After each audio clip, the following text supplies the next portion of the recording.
සියලු දෙනාගෙන් අවසරයි. විශේෂයෙන්ම අපි අද ඔබ හමුවන්නේ අන්තර්ජාලය හරහා. ඒ මොකද මේ වන විට රටේ සාකච්ඡාවට බඳුන් වෙන කතාබහට ලක් වෙන මාතෘකා ගොඩක් නිර්මාණය වෙලා තිබෙනවා. ජනතාව ඒවා පිළිබඳ විවිධ අදහස් විවිධ යෝජනා ඉදිරිපත් කරමින් තිබෙනවා. ඒ වගේම කම්පනයකට පත් වී තිබෙනවා. එනිසා මේ රටේ සිදුවීමින් තිබෙන තත්ත්වය පිළිබඳව අපේ රටේ ජනතාවත් එක්ක පුළුල් සාකච්ඡාවක් කරගත යුතුව තිබෙනවා. විශේෂයෙන්ම අපි දන්නවා මෑත කාලයේ ආණ්ඩු විසින් ගනු ලැබූ තීරණ ගණනාවක් අපේ රටේ අනාගතයට අතිශය අහිතකර බලපෑම් ඇති කරනවා. ඒ වගේම ජනතාවගේ ජීවිතයේ පැවැත්ම වෙනුවෙන් අහිතකර බලපෑම් ඇති කරන යෝජනා ගණනාවක් ආණ්ඩුව ගනිමින් තිබෙනවා. නමුත් ඒ පිළිබඳව සමාජය තුළ කතිකාවතක් පමණක් නොවේ. ඊට එරෙහිව ප්‍රබල ජනතා ව්‍යාපාරයක් උද්ඝෝෂණ ව්‍යාපාරයක් අවශ්‍ය වී තිබෙනවා. එහෙත් වර්තමාන කොවිඩ් තත්ත්වයේ හේතු කොටගෙන ඒ නිරෝධායන නීතිවලට අනුගත වෙමින් අපට මේ සඳහා අපේ අදහස් ඉදිරිපත් කිරීමට සිදු වී තිබෙනවා. ඒ අනුව තමයි ඔබ සියලු දෙනා අපි අන්තර්ජාලය හරහා මේ විදිහට හමුවන්නේ. විශේෂයෙන්ම මේ වන විට අප සමග එකතු වී තිබෙන ඔබ සියලු දෙනාට අපි ආරාධනා කරනවා මේ සාකච්ඡාවට මෙතනින් අතර නොවි ඔබට හමු වෙන සමග ඔබට මේ අදහස් බෙදා හදාගත හැකි අය සමග මේ අදහස් බෙදා හදා ගන්න. ඒ වගේම මෙම සාකච්ඡාවට ඇහුම්කන් දීම සඳහා සහභාගී වෙලා තියෙන ඔබ සියලු දෙනාමත් අපි සහෝදරත්වයෙන් පිළිගනු ලබනවා. දැන් මේ රටේ සිදුවෙන සිදුවීම් පිළිබඳව ජනතාව අපේක්ෂා බංගත්වයට පත් වී තිබෙනවා. යම් අසරණභාවයකට පත් වූ ප්‍රකාශ ජනතාව තුළින් ඉදිරිපත් වෙමින් තිබෙනවා. මේ මොකද්ද වෙන්නේ? මොකද්ද කරන්නේ? කොහරද අපි යන්නේ? කවර අනාගතයක් අපිට උරුම වේවිද කියන සැකය, අවිශ්වාසය ජනතාව තුළ වර්ධනය වෙමින් තිබෙනවා. හැබැයි ඒ සඳහා විකල්පේම දේශපාලන වැඩපිළිවෙලක් වෙනුවෙන් විකල්පේම ජනතා ව්‍යාපාරයක් වෙනුවෙන් ජනතාවගේ දායකත්වයේ මැදිහත් වීම තාමත් ප්‍රමාණවත් නොවන බව අප කවුරුත් දන්නවා. විශේෂයෙන් මේ නිසා ජනතාව තුළ ඇති වී තිබෙන්නේ කලකිරීමක්, බිඳවැටීමක්, අපේක්ෂා බංගත්වයක්. එනිසා බොහෝ අයගේ මතයන් බවට පත් වී තිබෙන්නේ අපිට දේශපාලන වැඩක් නැහැ. ඔව් අපි දන්නවා සමහර අය කියනවා මේ අපිට දේශපාලන වැඩක් නැහැ. එහෙම නැත්නම් අපි හම්බ කරොත් අපි කයි මේ දවස්වල වැඩිපුර තියෙන ජනප්‍රියම සටන් පාඨය බවට තේමාව බවට පත් වී තිබෙනවා. ඒ වගේම කවුරුවවත් එකයි.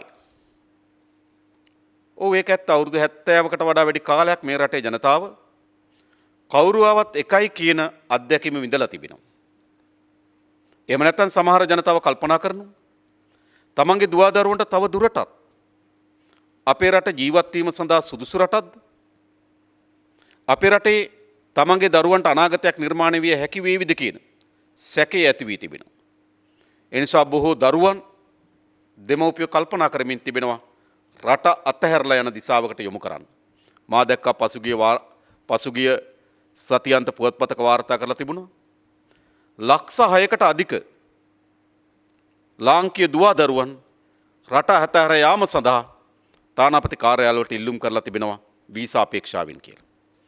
ඒ නිසා මේ සියල්ල එක්ක පලා යාම, එක්ක අත්හැරීම, එක්ක නින්ද්‍රාශීලීත්වයට මාවත හැටියට තෝරන් තිබෙනවා. හැබැයි අපි විශ්වාස කරනවා ඒ මාවත අපිට කිසිදු විසඳුමක් ලැබෙන්නේ නැති මාවතක්. එම අරාජික අදහස් කිසිසේත්ම අපේ රටත් අපේ ජන සමාජයත් ඉදිරියට ගෙන නොයන අදහසක්. ඒ නිසා විශේෂයෙන්ම අපි ආරාධනා කරන්න ආවේ. මේ 70 වසරකට අධික කාලයක් අපේ රට අනුගමනය කරමින් තිබෙන සමාජ ආර්ථික ප්‍රතිපත්ති දේහය අද රටකටත් එහි වෙසෙන ජනතාවකටත් විහෙකි සියලුම පන්නේ විනාශයන් අනතුරුකාරී තත්ත්වයන් අද ඇතිකොට හමාරයි. ඒ නිසා අපි ආරාධනා කරන්න අද ඔබ සියලු දෙනාටම අපි විකල්පේම දේශපාලන වැඩපිළිවෙලකට විකල්පේම ආර්ථික වැඩපිළිවෙලකට අවතීර්ණ වීම සඳහා වූ අවස්ථාව නිර්මාණය වී තිබෙනවා. ඔබ අප සියලු දෙනා මේ අවස්ථාව නිසි පරිදි උකහා ගන්න සූදානම් නම් මේ අභියෝගය නිසි පරිදි තේරුම් අරගෙන මැදිහත් වෙන සූදානම් නම් සහතික වශයෙන් අපේ රට ගොඩනැගිය හැකියි. එනිසා අපි අප ඔබට ආරාධනා කරන්නේ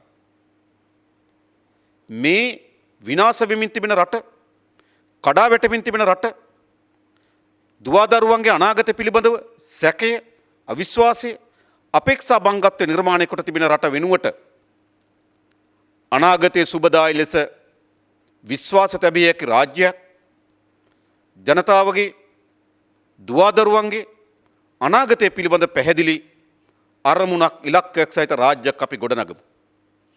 ඒ ගොඩනැගීම කළ යුතු වන්නේ සහතික වශයෙන් මේ තිබෙන ගමන් මාර්ගය වෙනස් කිරීමෙන් පමණයි. ඒ නිසා තමයි අපි ඔබත් එක්ක මේ සාකච්ඡාව ආරම්භ කරන්නේ.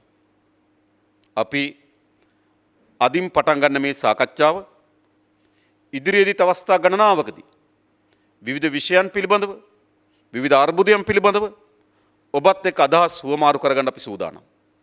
ඒ මොකද ඔබත් අපත් එක අරමුණකට අධිෂ්ඨානශීලීව එන්නේ නම් මේ වෙනස් කළ හැකියි. ඒ නිසා තමයි මේ අර්බුදයේ සඳහා විසඳුම් කවරේද, විසඳුම් කුමක්ද කියන මාතෘකාව සමග අප අද හමුවන්නේ ඔබව. මොකද්ද විසඳුම? අපිට මේ රට ගොඩනැගීම සඳහා වූ ප්‍රධාන ප්‍රවේශයන් තුනකට අපි අවතීර්ණ විය යුතුයි. පළමු ප්‍රවේශය තමයි අපි ආර්ථික වර්ධනය අත්පත් කරගත යුතුයි. ආර්ථික සාධාරණත්වය ස්ථාපිත කළ යුතුයි. ඒ සඳහා මේ අනුගමනය කරමින් තිබෙන ආර්ථික ප්‍රතිපත්තියෙන් අලුත් ආර්ථික උපාය මාර්ගයකට අපි අවතීර්ණ විය යුතුයි. කුමක් වෙනුවෙන්ද? ආර්ථික වර්ධනයත් ආර්ථික සාධාරණත්වයත් ඉලක්ක කරගත්තු අලුත් ආර්ථික උපාය මාර්ගයක්. දෙක, මේ සමාජයට යුක්තිය හා සාධාරණත්වය කැඳවාගෙන එන සමාජ රාමුව. ඒ වගේම මේ දූෂිත දේශපාලන වෙනුවට අදූෂිත දේශපාලනය. මේ ස්තම්භ තුන, මේ බලකණු තුන නිශ්චිත පරිදි අපේ රට ස්ථාපිත කරන්න හැකි වුණොත් සහතික වශයෙන් මේ රට ගොඩනැගිය හැකියි. කුමක්ද? ආර්ථික වර්ධනය හා සාධාරණත්වය, සමාජ යුක්තිය හා සාධාරණත්වය, අදූෂිත දේශපාලනය. එනිසා අපි ඔබට ආරාධනා කරන්නේ අන්න එවැනි රාජ්‍යයක් ගොඩනගා ගැනීම වෙනුවෙන් අපි එකතු විය යුතු යුගයකට අවස්ථාවකට අපි ඇවිල්ලා තිබෙනවා. ඇයි අපි ඔබට ආරාධනා කරන්නේ මේ ආර්ථික උපාය මාර්ග වෙනුවට නව ආර්ථික උපාය මාර්ගයක් අවශ්‍යයි කියලා? යන් කවරක්වත් නෙවෙයි. අපේ ජීවිත කාලය තුල දැන් අපි ගත කරමින් තිබෙන අවධිය තුල ඕනෑවටත් වඩා වැඩියෙන් අපිට ජීවිතයේ අත්දැකීම් වලට එකතු කරලා තිබෙනවා මේ ආර්ථික උපාය මාර්ග අසාර්ථක බව. ඒක අසාර්ථකයි. කවර හෝ කෙනෙකුට තමන්ගේ හිතට එකඟව, හෘද සාක්ෂියට එකඟව අතක් කොසවලා පෙනී හිටින්න පුළුවන්ද මෙතෙක් අනුගමනය කරන ලද ආර්ථික උපාය මාර්ග නිවැරදි කියා? මා හිතනවා කිසිවෙකුටත් තවදුරටත් මේ ආර්ථික උපාය මාර්ග නිවැරදි කියා පෙනී සිටින්න බෑ. එයි 70 වසරකට අධික කාලයක් මේ ආර්ථික උපාය මාර්ගය අපි ගමන් කරලා රටකට ආර්ථිකයට විය හැකි සියලුම පන්නේ විනාශයන්ට අපි මුහුණ දීලා තිබෙනවා. අපි දන්නවා විශේෂයෙන්ම 1970 මැද භාගයේදී දියත් කරන ලද ආර්ථිකය නිදහස්කරණය අද අපේ රටේ ආර්ථිකය විශාල අර්බුදයන් නිර්මාණය කරන්න ප්‍රධාන වශයෙන් හේතු සාධක වී තිබෙනවා. උදාහරණ ලෙස ගත්තොත් එහි මූලික අරමුණ බවට පත් වූයේ. එම ආර්ථික නිදහස් කරන ක්‍රියාවලියේ මූලික අරමුණ බවට පත් වෙන්නේ රජයේ නිශ්චිත කාර්යභාරයක් සනිටුවම් කරනවා.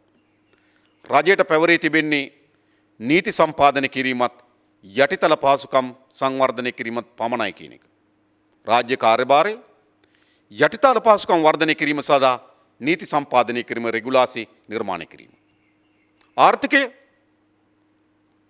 තරඟය මත ඉල්ලුම සහ සැපයීම මත ආර්ථිකය සංවර්ධනය වේවි කියන උපාය මාර්ගයකට අවතීර්ණ වුණා.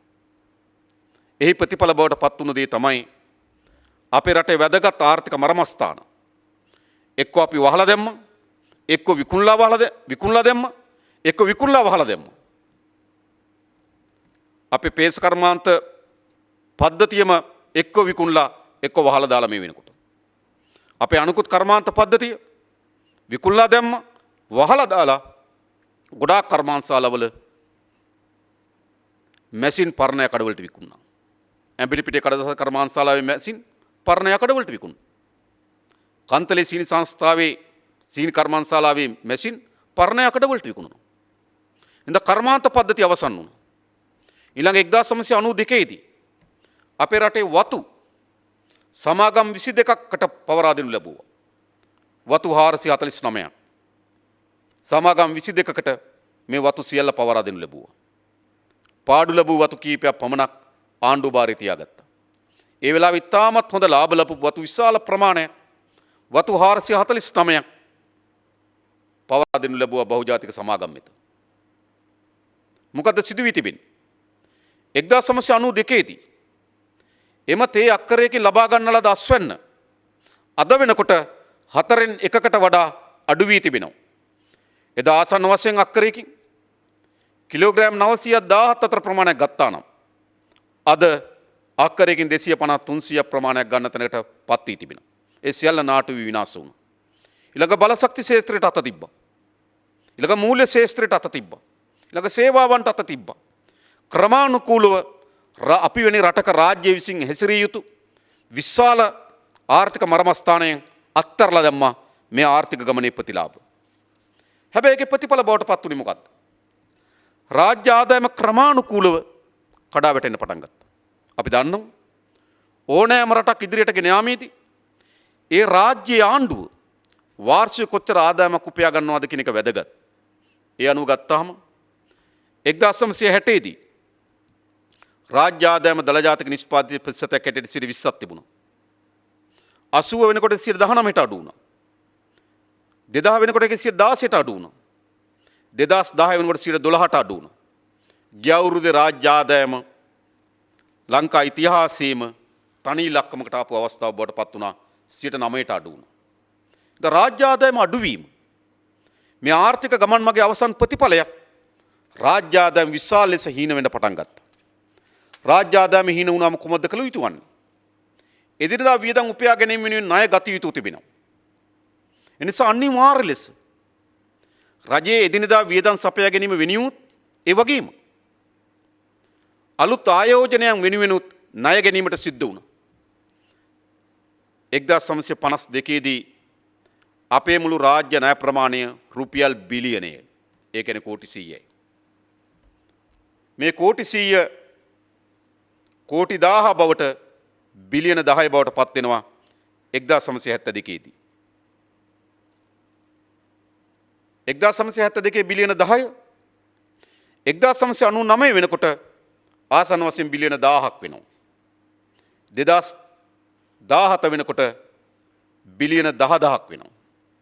2020 අවසන් වෙනකොට බිලියන 15000ක් වෙනවා. 1952 දී රාජ්‍ය ණය ප්‍රමාණය බිලියන 1ක් වෙලා තිබෙනවා. අද වෙනකොට රාජ්‍ය ණය ප්‍රමාණය බිලියන 15000ක් බවට පත් වී තිබෙනවා. අපිට විශාල ණය උගුලක හිර වී තිබෙනවා. ණය ගෙවා ගන්න බැරි පන්නේ අර්බුදයක් අපිට ඇවිල්ලා තිබෙනවා. උදාහරණයක් ලෙස ගත්තොත් පසුගිය අවුරුද්දේ ආණ්ඩුවේ මුළු ආදායම රුපියල් බිලියන 1367යි. ණය පොලි වාරිකය බිලියන 1900 ඉක්මවනවා. ගින ආණ්ඩුවේ මුළු ආදායම ණය පොලි වාරිකය ගෙවා ගන්න බැරි තරමේ ණය අර්බුදයක් නිර්මාණය කරන්න මේ ආර්ථික ප්‍රතිපත්ති ඉවහල් වුණා. ඊළඟ ඒ ආර්ථික ප්‍රතිපත්තියම ගමන් මග අපේ නිෂ්පාදනය කඩා වැටෙන්න පටන් ගත්තා. ලෝක වෙළඳපොලේ අපේ පංගුව ඇකිලෙන්න පටන් ගත්තා. උදාහරණයක් ලෙස ගත්තොත් 1950 දී ලෝක වෙළඳපොලේ ශ්‍රී ලාංකීය පංගුව 100.5යි. ඒ කියන්නේ ලෝකේ ඩොලර් 200ක වෙළඳාමක් වුණා නම් ලංකාවට එක ඩොලර් එකක් ගලාගෙන ආවා. 2020 වෙනකොට ලෝක වෙළඳපොලේ ශ්‍රී ලාංකීය පංගුව 0.01යි. ඒ කියන්නේ මොකද්ද? ලෝකේ ඩොලර් 2000ක වෙළඳාමක් වුණොත් තමයි ලංකාවට එක ඩොලර් එකක් ඉන්නේ. මොකද්ද සිදු වී තිබෙන්නේ? 1950 දී ලෝකේ 200න් එකක් ලෝක වෙළඳපොලෙන් අයිතියක් තිබ්බ අපේ භාණ්ඩවලට අපේ නිෂ්පාදනයන්ට. හැබැයි 1920 වෙනකොට අපේ නිෂ්පාදනයන්ට අද ලෝක වෙළඳපොලේ පංගුව 2000න් එකයි. නිසා මේ ආර්ථික ගමන මග සාර්ථකද? ඒ දත්තවලුත් පෙන්වන්නේ මේ ආර්ථික ගමන මග අසාර්ථකභාවය. ඒ විතරක් නෙවෙයි. විශේෂම ගත්තොත් අපේ ලෝක වෙළඳපොලේ පංගුව අඩුවීම හේතු කොටගෙන අපේ අපනයන ආදායම කඩා වැටෙන්න පටන් ගත්තා. ආනයන සහ අපනයන අතර පරතරය වර්ධනය වෙන්න පටන් ගත්තා. අපි දන්නවා ඕනෑම රටක් භාණ්ඩ ගෙන්වීම සහ භාණ්ඩ යැවීම වර්තමාන ලෝකේ අපි කිසි කෙනෙක් අපේක්ෂා කළ යුතු නැහැ. Tamanට අවශ්‍ය සියල්ල නිෂ්පාදනය කරගන්න පුළුවන් කියලා තනි රටක. ඒක පැරණි යුගයකට අයිති. ඒ නිසා ලෝක වෙළඳපොළත් එක්ක අපි සම්බන්ධ විය යුතු තිබෙනවා. අපිට අවශ්‍ය සමහර භාණ්ඩ ලෝක වෙළඳපොළෙන් අපි ආනයනය කර යුතුයි. ඒ වගේම ලෝක වෙළඳපොළෙන් පංගුවක් අපි අත්පත් කරගත යුතුයි. එහෙම තමයි ලෝකයේ අද තමන්ගේ අවශ්‍යතාවයන් සපුරා ගන්නේ සෑම රාජ්‍යයකම. ඒ නිසා අපිට භාණ්ඩ ආනයනය කිරීම වෙනුවෙන් මුදල් වැය වෙනවා. භාණ්ඩ අපනයනය කරලා අපිට ආදායමක් ලැබෙනවා. 1950 ගත්තාම අපේ ආනයන අපනයන අතර පරතරය අපිට ධන එකක් තිබුණේ. ඒකට අපිට අවශ්‍ය භාණ්ඩ ගෙනල්ලා අපි විකුණන භාණ්ඩ වලින් ලැබෙන ආදායමින් අවශ්‍ය භාණ්ඩ ගෙනාවට පස්සේ ඩොලර් මිලියන 50ක් අපිට ඉතුරු වුණා. ඒ කියන්නේ අපිට ධන වෙළඳ ශේෂයක් තිබුණේ. ආනයන අපනයන අතර පරතරයේ ධන එකක් තිබුණා. අපනයන වියදමට වඩා අපනයන ආදායමට වඩා ආනයන වියදම ඩොලර් මිලියන 50කින් අඩු වෙලා තිබුණා 1950 දී. 1970 වෙනකොට අපිට ඒක ධන ඩොලර් මිලියන 40ක අතිරික්තයක් තිබ්බා. හැබැයි අද මොකද වුනේ? 2018 වෙනකොට අපේ රටේ ආනයන අපනයන පරතරයේ ඍණ ඩොලර් මිලියන 10000 දක්වා වර්ධනය වී තිබුණා. ඩොලර් මිලියන 40ක අතිරික්තයක් තිබුණා 1976 දී. ඩොලර් මිලියන 50ක අතිරික්තයක් තිබුණා 1950 දී. හැබැයි 2018 වෙනකොට ඩොලර් මිලියන 10000ක ඍණ ශේෂයක් අපිට ඉතුරු වී තිබෙනවා. මේ ආර්ථික ගමන මග සාර්ථකද? පහුගිය අවුරුද්දේක 6000ක් බවට පත් වී තිබෙනවා විශාල ආනයන සීමා කරලා. වාහන මුළුමනින්ම ආනයන සීමා කරා. එතන ආසන්න වශයෙන් මිලියන 550ක් විතර අපිට ඉතුරු වෙනවා. කොවිඩ් වසංගත තත්ත්වයේ හේතු කොටගෙන වාහන පාරේ දුවන එක නත් අඩු වුණා. තෙල් පරිභෝජනය අඩු වුණා ඒ නිසා. ඒ නිසා තෙල් වලින් අපිට මිලියන 1300ක් විතර ඉතුරු වී තිබෙනවා. අපි කහ ආනයන කරන එක නතර කරා. සුවඳ විලවුන් වර්ග ආනයන කරන එක සීමා කරා. අමතර කොටස් ආනයන කරන එක සීමා කරා. ටයර් වැනි දේවල් ආනයන කරන එක සීමා කරා. මේ සියලු සීමාවන් හදලා තමයි ඩොලර් මිලියන 6000ක ඍණ අතිරික්තයක් අපි ඍණ හිගයක් අපි පවත්වා ගත්තේ. එහෙනම් මේ සාධක වලින් පෙන්වන්නේ කුමක්ද? මේ ආර්ථික උපාය මාර්ග අසාර්ථකභාවය. ඒ විතරක් නෙවෙයි. අපිට අපනයන ආදායම අඩු වෙලා ආනයන වියදම වැඩි වෙනකොට මොකද සිද්ධ වෙන්නේ? ඩොලරය සඳහා තිබෙන ඉල්ලුම වැඩි වෙනවා. ඒ නිසා ඩොලරයට සාපේක්ෂව රුපියල වේගයෙන් කඩා වැටෙන්න පටන් ගත්තා. කොච්චර කඩා වැටී තිබෙනවද? 1950 දී අපි ඩොලර් එකක් වෙනුවෙන් ගෙවුවේ රුපියල් 4.77යි. 1976 වෙනකොට අපි ඩොලර් එකක් සඳහා ගෙවුවේ රුපියල් 8.8යි. 2015 වෙනකොට අපි ඩොලර් එකක් වෙනුවෙන් ගෙව්වා රුපියල් 131ක් වගේ මුදලක්. 2019 අවසන් වෙනකොට අපි ඩොලර් එකක් වෙනුවෙන් රුපියල් ගෙව්වා රුපියල් 185ක්. වර්තමානයේ 200, 202, 206 දක්වා ඩොලරයක් වෙනුවෙන් අපි රුපියලක් ගෙවිය යුතු තිබෙනවා. මේ අර්බුදය නිර්මාණය වෙන්නේ කුමකින්ද? මේ අර්බුදය නිර්මාණය වෙන්නේ අන් කවරක්වත් ඉසනවේ අපි නිෂ්පාදනය ඇකුළුණා, ලෝක වෙළඳපොලේ පංගුව ඇකුළුණා, අපේ අපනයන ආදායම අඩු වුණා, ආනයන වියදම් වර්ධනය වුණා, ආනයන අපනයන අතර පරතරයක් නිර්මාණය වුණා, ඩොලර් සඳහා තියෙන ඉල්ලුම වැඩි වුණා, ඩොලර් සැපයීම අඩු වුණා, ඩොලරය යගේ ඉහළ ගියා. ඒ නිසා මේ සියලු දත්ත වලින් පෙන්වුම් කරන්නේ කුමක්ද? දශක 7කට වඩා වැඩි කාලයක් මේ ගමන් කරමින් තිබුණු ආර්ථික මාවතේ අසාර්ථක භාවය කාට හරි හෙට නැගිටලා කියන්න පුළුවන්ද? තව දුරටත් අපේ රට අනාගතයක් නිර්මාණය කරගත හැකි මේ ආර්ථික මාවතේ ගමන් කරලා කියලා? නෑ. ඔබ කිසිවෙකුට තව දුරටත් මේ ආර්ථික මාවත වෙනුවෙන් ආවඩන්න හෝ පෙනීටින්න හෝ අයිතියක් හෝ හැකියාවක් නෑ. අප විතරක් නෙමෙයි මේක කිව්වේ. මේ ආර්ථික මාවතේ නිර්මාතෘ එක්සත් ජාතික පක්ෂය මේකදී මම කියනවා අහගෙන ඒගොල්ලෝ දැන් යෝජනා කරන්නේ සමාජ වෙළඳපොළ ආර්ථිකය. ඒ කියන්නේ මොකද්ද? ඔවුන් අනියමෙන් පිළිගන්නවා මේ ආර්ථික ගමන් මාවතේ තිබෙන අසාර්ථකභාවය. එනිසා උන්ට කියන්න සිදු වී තිබෙනවා ඔවුන් පිළිහිටින්නේ සමාජ වෙළඳපොළ ආර්ථිකයක් වෙනුවෙන් කියලා. ඒ වගේම අපිට මතකයි චන්ද්‍රිකා කුමාරතුංග මැතිණිය 1994 දී ඇගේ ප්‍රධාන තේමා පාඨය බවට පත් වුණේ කුමක්ද? මේ ආර්ථිකයට මානසික මුහුණුවරක් දෙන බව. ඒ කියන්නේ මොකක්ද?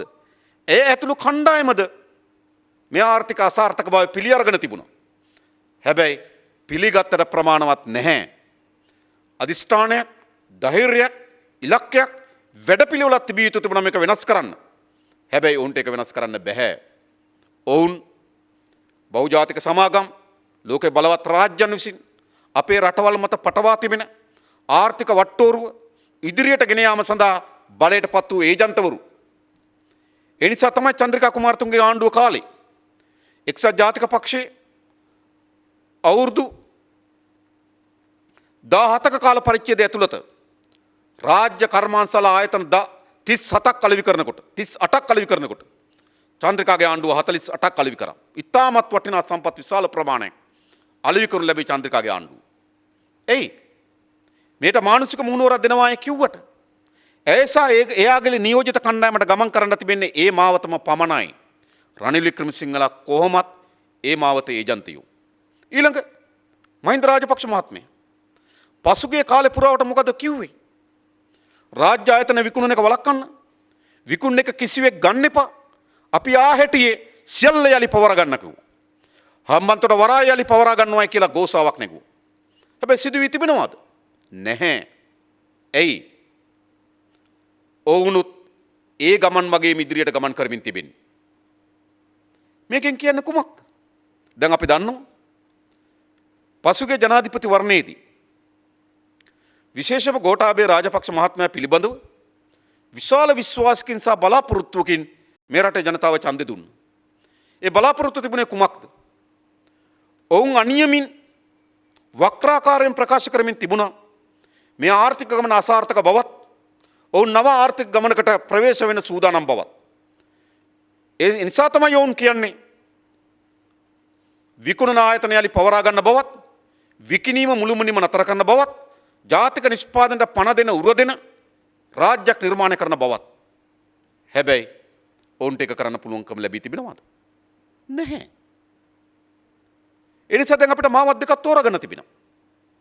අපි මේ රටේ ජනතාවට ආරාධනා කරන්නද මේ මාවත් දෙකෙන් කුමක්ද තෝරාගත යුතු වන්නේ? මේ පැරණි යටගිය අසාර්ථක ආර්ථික ගමන් මාවතේ ඉදිරියට යනවාද? ඔබට ඒක තෝරාගන්න ඕන නම් නැවත වතාවක් ගෝඨාභය රාජපක්ෂ මහත්මයාගේ කරටත් දාගන්න පුළුවන්. ඕන නම් ඒ විනෝඩ සජිත් ප්‍රේමදාස සිංහාසනාරූඪ කරන්න පුළුවන්. මේ මාවත ගෝඨාභය රාජපක්ෂගේ නේද දේශප්‍රේමී ජාතිකවාදී හැඩයෙන් ආවත් රනිල් වික්‍රමසිංහලාගේ ලිබරල් නිදහස් කරන මාවතෙන් ආවත් සජිත් ප්‍රේමදාසලාගේ සමාජ සුබ සාධන කියන මාවතෙන් ආවත් මේකේ එකම පාරක ගමන් කරමින් තිබෙන දිසානතිය.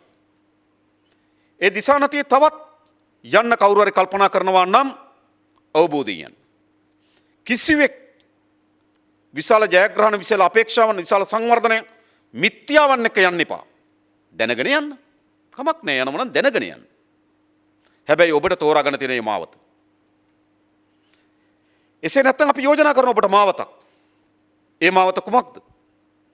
අපේ රටේ ආර්ථික වර්ධනය අත්පත් කරගන්න ආර්ථික සාධාරණත්වය නිර්මාණය කරන නව ආර්ථික උපාය මාර්ගයක්. මේ නිශ්චිත සන්ධිස්ථානයේදී අපි මේ රටේ ජනතාවට ආරාධනා කරන්නේ මෙන්න මේ මාවත් දෙකෙන් ඔබ කුමක්ද තෝරා ගන්නේ. එක මාවතක් විස දුම පිරුණු මාවත. අනික් මාවත විස දුම තිබෙන මාවත. ඔබ තෝරාගත යුතු වන්නේ විස දුමාරයෙන් පිරුණු මාවත නම් 70කට ආසන්න කාලයක් අවුරුදු ගමන් කර පිටිමුණු මාවතේම ඔබට යන්න පුළුවන්. හැබැයි ඔබ තෝරාගන්නේ මේ අර්බුදයට විසඳුම තිබෙන මාවතක් නම් ඒ සඳහා අප ඔබට ආරාධනා කරනවා ඒ මාවතත් එක්ක එකතු වෙන්න කියලා. මේ මාවතේ මොකද ඉදිරියට වී හැකි වන්නේ? මේ වන විටත් පසුගිය මාසයේ 5 වෙනිදා කැබිනට් මණ්ඩලය ඉතාමත් භයානක වර්ගයේ කැබිනට් පත්‍රිකා ගණනාවක් ඉදිරිපත් වුණා. ඒ කැබිනට් පත්‍රිකාවලින් මම කීපයක් ඔබට උපුටා පෙන්වන්නම්. එකක් තමයි දැන් මේ මාවත ඉතුරු වී තිබෙන්නේ කුමක්ද? අපි අපේ කර්මාන්ත පද්ධතිය විකුණලා දැම්මනම් අපේ ඉඩම් සම්පත විශේෂයෙන්ම ගත්තොත් අපේ වැවිලි ශේස්ත්‍රයම අපි විකුණලා දාලා අහවරයි නම් තව අපිට ඉතුරු වී තියෙනවා බලශක්ති ශේස්ත්‍රයේ යම් ප්‍රමාණයක් ඉතුරු වෙලා. දැන් උදේ ගම්මන්පිල ඒ දේශප්‍රේමීත්වයේ තවරාගත්තු මහතුරු පසුගියදා කැබිනට් පත්‍රිකාවක් කියනවා දානවා. අපේ රටේ khනිජ තෙල් වෙළඳපොළ ගත්තොත් ඒකාධිකාරීත්වයක් තිබෙන්නේ. තෙල් ගෙන්වීම, පිරිපහදු කිරීම, මිශ්‍ර කිරීම, බෙදා හැරීම මේ සියල්ල තෙල් සංස්ථාවේ ඒකාධිකාරීත්වය. අපි වැනි කුඩා රටක බලශක්තිය රාජ්‍ය සතු සභාගත යුතුයි.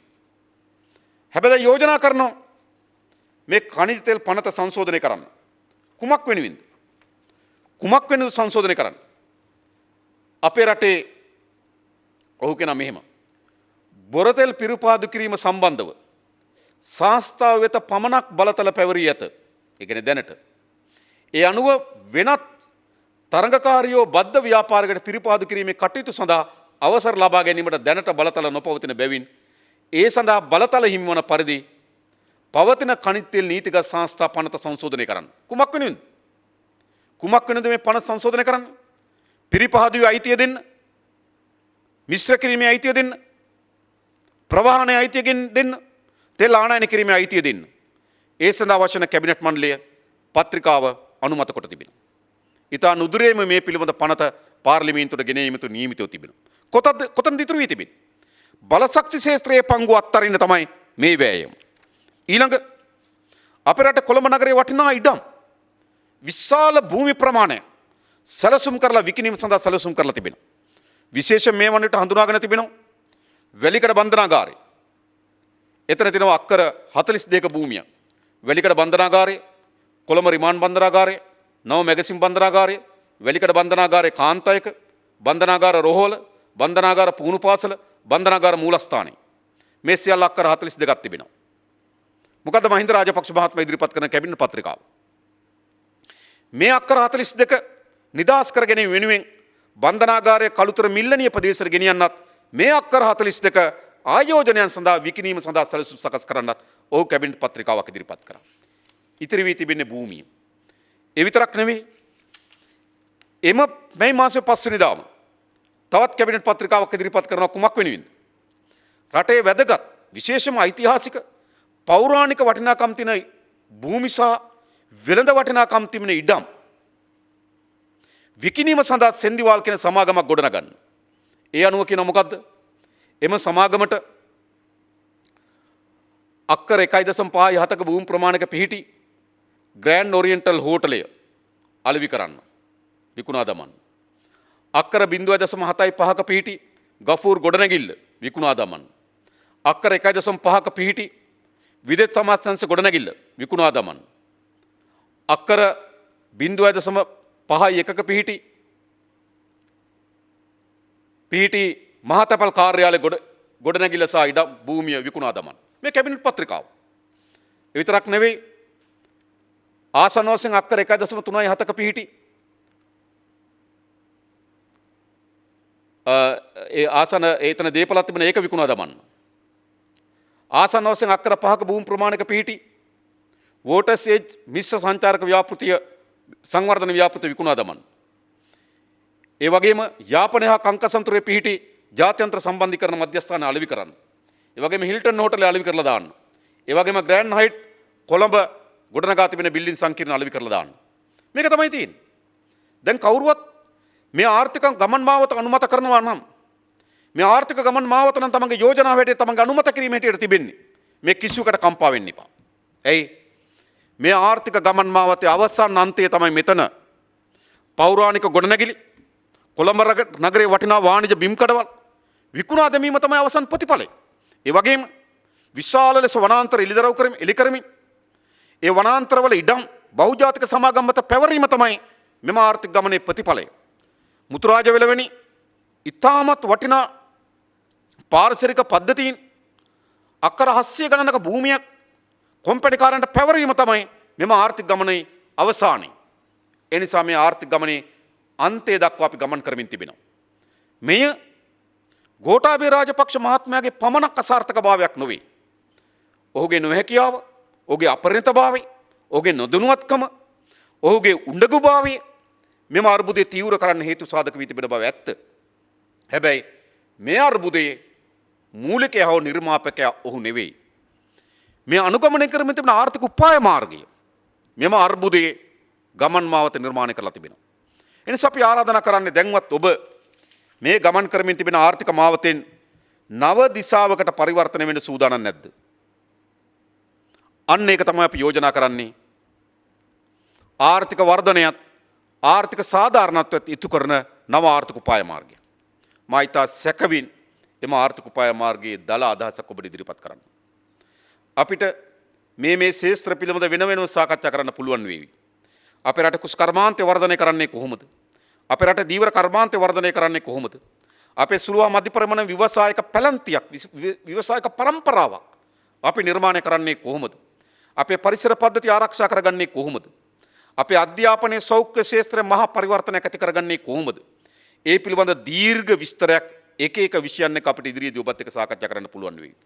මා ඉතා සැකවින් අපේ මේ ආර්ථික උපාය මාර්ගය පිළිබඳ ඔබට අදහසක් ඉදිරිපත් කරන්න. ඔබ තෝරාගත යුතු, ඔබ ගමන් ගත යුතු මේ සඳහා තිබෙන විසඳුම් පිරුණු මාවත වෙනුවට විසඳුම පිරුණු මාවත අපි තෝරා ගැනීමට ඔබට යෝජනා කරනවා. මොකද්ද කරන්න ඕන? පළමු කොටම අපේ ආර්ථික උපාය මාර්ග අපි වෙනස් කරගත යුතුයි. ඕනෑම රටක් තමන්ගේ ආර්ථික උපාය මාර්ගය සකස් කරනකොට ප්‍රධාන කරුණු කීපයක් පිළිබඳ අවධානය යොමු කරන සැලකිල්ලක් කරනවා. කිසිදු රාජ්‍යයක් තව රාජ්‍යක ආර්ථික උපාය මාර්ගයක් කොපි කිරීම හෝ තව රාජ්‍යක ආර්ථික උපාය මාර්ගයක් මුළුමනින්ම තව රටක් මත පැටවීම වැරදි. අපි දන්නවා අපේ රට බලයට පත්වෙච්ච පාලකයෝ අපේ රට සිංගප්පූරුව කරන්න කතා කරා. හැබැයි මොකද වෙන්නේ? කොළඹ දිස්ත්‍රික්කයටත් වඩා අඩු භූමි ප්‍රදේශයක් තියෙන රටක්. ඒ රටක් බවට ලංකාව පත් කරනවලු. ඒවා එහෙම නෙමෙයි. ඕනෑම රටක් තමන්ගේ ආර්ථික උපාය මාර්ගය තෝරා ගැනීම වැදගත් සාධක තුනක් කල්පනා කරනවා. 1. ඒ රටේ පිහිටීම. 2. ඒ රටේ ස්වභාවික සම්පත්. 3. ඒ රටේ මානව සම්පත. එනිසා අපේ රටේ පිහිටීමත්, අපේ රටේ ස්වභාවික සම්පත්, අපේ රටේ මානව සම්පත උපයෝගී කරගත්තු නව සංවර්ධන මාවතක් අපි මේ රටේ ජනතාවට යෝජනා කරනවා. පිහිටීම අතිශය වැදගත්. ඔබ දන්නවා ඉතිහාසයේදී පවා අපේ රට විවිධ ආක්‍රමණිකයන් ඇවිත් තිබෙන්නේ ආගම් පැතිරවීමට හෝ සම්පත් කොල්ල කෑමට එහා ගියපු වෙළඳ උවමනාවක් ලෙස. අපි ඉතිහාසෙම අපිට හම්බ වෙනවා සේනගුත්තික වෙළඳු අපේ රට පැමිණෙන වෙළඳාම ඉලක්ක කරගෙන. ලන්දේසින් පෙරදඟ ඉන්දිය වෙළඳ සංගමය හරහා තමයි ලංකාවට අවතීර්ණ වෙන්නේ. ඉංග්‍රීසින් 1600දී ඉංග්‍රීසි පෙරදිග වෙළඳ සංගමය ගොඩනගනවා. ඒ හරහා තමයි ලංකාවට මැදිහත් වෙන්නේ. මේ හැම එකම අරමුණක් තිබුණා වෙළඳාම. ඇයි? ලෝකේ වර්ග කිලෝමීටර් 65610ක් තිබෙන. ඒ වගේම ජනගහනය කෝටි 2කට ටිකක් වැඩි කුඩා රාජ්‍ය.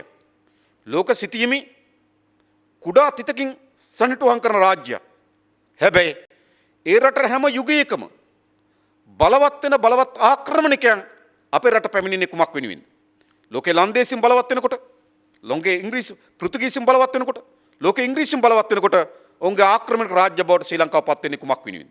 අදත් චීනය, ඉන්දියාව, ඇමරිකාව මේ අපේ රාජ්‍ය කෙරෙහි මේ තරම් සැලසුම් සහගත උපක්‍රමශීලී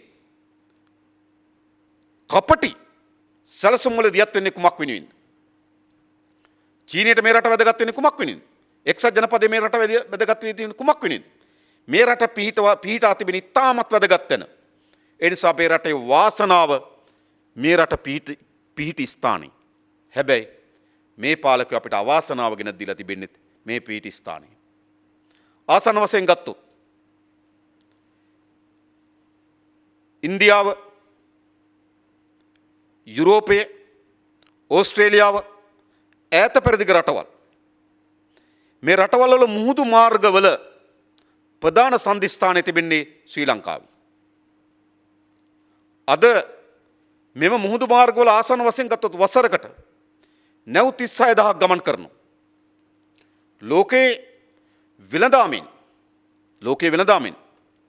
30ක් අද සිද්ධ වන්නේ ඉන්දියන් සාගරයේ පිහිටා තිබෙන වරායවල් වලින්.